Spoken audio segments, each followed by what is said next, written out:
What's up troops, it's me TheTacticalBrit, and we've had a pretty good look now at Battlefield 5. I've managed to scour the internet mostly through a crap ton of gameplay videos from the likes of Jack Frags and Westy, and have a look at some of the stuff that has been put out through a lot of content creators to sort of come together with a list of my top concerns for Battlefield 5. The game looks very promising, and some of the gameplay definitely showed that there appears to be some good execution in the development side of things. I was quite concerned with Battlefield 5 in the respect that a lot of the changes that they had proposed on paper looked fantastic, but in the actual gameplay-wise and execution of things, I wasn't too sure how things would go. But after looking at some of the footage, it honestly does look like it's heading in a very positive direction. That being said, there are still some concerns I have with the game.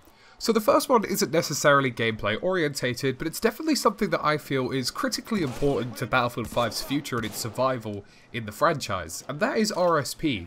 Now, RSP was recently something that got moved from off-site places to an internal system run by EA. Previously on PC, you could more or less get a server from any sponsored company that worked directly with EA. Now they're handling it all themselves. However, when it came to RSP, a lot of the features people anticipated, such as things as simple as being able to set a password, or even being able to kick and ban players, were missing at launch. And this is something that simply cannot happen for Battlefield 5. For me, I think we need a fully fledged RSP system, one that allows admins complete control of their servers, and more importantly, one that allows admins to cultivate the communities that they want to. One of the most incredible things about Battlefield 4 is how long it's been able to sustain a user and player base, alongside games like Battlefield 3 and Bad Company 2, simply down to the fact that there are communities that are existing long after the game is done being supported. And I think we need that level of support from the very beginning. The very get-go of Battlefield 5 should allow this level of RSP. Allowing people to take control of their servers, realistically, is only a positive thing. The next thing for me is explosives. This seems to come up nearly every time we talk about Battlefield, and I think more importantly it should be a problem in this one. Now, the trailers do look flashy, most of them are theatrical, and the ability to throw back grenades is nice, however I still am somewhat worried about explosive spam. We have been told that we will have limited ammunition, which we can presume will apply to grenades as well, but all in all, Battlefield just tends to suffer from this on a regular basis, be it Battlefield 4, Battlefield 3, or even Battlefield 1. And I'd like to see grenades become somewhat more specialised in the grand scheme of things for Battlefield 5. I think you should get a very limited amount of frag grenades. They're not something that were particularly in high capacity in World War II. Your average soldier tend to walk around with 1 or 2 at best. And B, I'd like to see them distributed based on classes. I think it would be really cool to see a more sort of archetype breacher style infantry person, such as an engineer or potentially an assault, who's equipped with some kind of shotgun/grenade combo loadout, to be more specialized with grenades. Give them more, give them the ability to do more things with them. I think that could potentially be more interesting. We all know grenades should be a lethal force. As with most things in any war game, they are explosive, they are deadly, and they destroy an entire area surrounding them. I can think back to the days of the first Modern Warfare game in Call of Duty, where those things were, quite frankly, just lethal.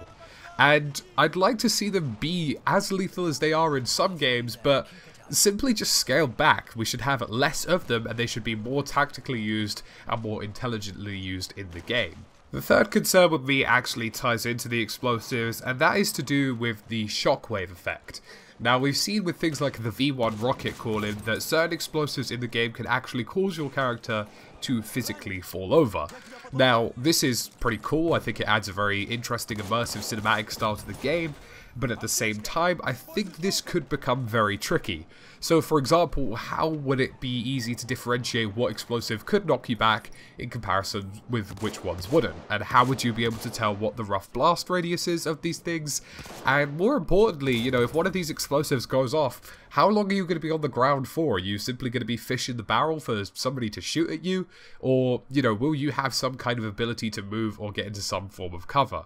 I think this is a really cool animation and a really cool system. I like the idea, but I'm very worried about the execution of it, especially if these explosives could happen around the map. If, for example, using a bazooka on a tank could cause this kind of explosion, how frequent and potentially frustrating that could become. The fourth concern with me is to do with customization. Now, this kind of works in two ways. The first one is more of a aesthetically pleasing kind of way. The second one is more actually to do with how the game functions.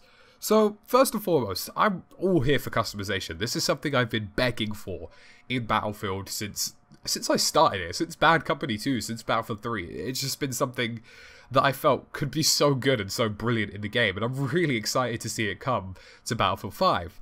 But I think there is a line that can go too far. Now, we did see in the opening reveal trailer that there was a woman who had a prosthetic arm, and I do think that's cool. Don't get me wrong, I have no problem with women being in the game. I like the idea of allowing every person who plays Battlefield 5 to play as the person that they want to be, and I think that's a great idea, but I just feel like potentially there are some borders where things could get too blurred.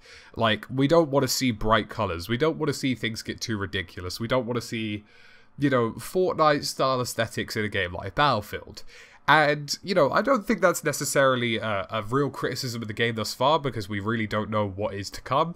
But I'm just worried that potentially with the Battle Royale element of the game coming as well, that skins do have the ability to potentially get out of hand if we're not potentially too careful with them. And if they get out of hand and get too ridiculous, I think that could potentially ruin some of the things in Battlefield 5, but we'll have to wait and see. The next one for me is that if these skins do alternate so much and do alternate quite heavily, it's going to be incredibly difficult to identify classes. I won't know whether I'm coming up against a recon, a light machine gunner, or, you know, an assault player. It will be really difficult to kind of get that wrapped around my head, whereas in other previous iterations of Battlefield, the uniforms have been very distinct and clear, and support players typically had a bigger body, recon players typically came with certain elements such as camouflages and sort of ghillie suit style aesthetics that would make it very clear that they were recons or certain types of helmets. And I think we need to be careful not to lose that, because I do feel that this is a really important element of Battlefield. Sometimes I will select my engagements in the game based on whether or not the opponent I'm coming up against is a class that I know is better suited for that kind of engagement. For example, if I see a recon out in the distance, I know that I need to get up close and personal with him before I even remotely think about shooting at him, because I will be less likely to win if I'm using an assault rifle, for example. And I think that's something important to look out for. Finally, my last concern revolves around the new movement system. I really like the overhauled movement. I think it's an intelligent idea. I feel like Battlefield 1's movement system did add a lot of fluidity to the game, but almost made it too fast-paced. I like the idea of being able to lay on your back, the ability to dive into certain directions in order to avoid explosions or potentially avoid gunfire, and I think these are all brilliant ideas. However, much like we found out with the sliding mechanic on your knee in Battlefield 1, if these things are spammed or overused or potentially even used in an abusive manner, they can actually corrupt a lot of the core elements of gameplay in Battlefield 5. So I think, you know, it's just simply a case of making sure that these cool new abilities and cool new movement systems are actually used appropriately and at correct times to do cool maneuvers and pull off really good kills, and avoiding the ability to just like spam, I'm going to jump up, now I'm going to lie on my back, I'm going to jump up, now I'm going to lie on my back, I'm going to jump up again, lie on my back. That could happen. It's something to look out for. I'm sure the developers are aware of this, but it's just something to keep an eye on. So guys, that's about it for my, you know, top concerns for Battlefield 5. I'm really excited for the game, I must say. And, you know, I think there's a lot to come, and I'm really looking forward to providing feedback to potentially improve the outcome of the game. Hopefully some of the devs get to see this video and a few others.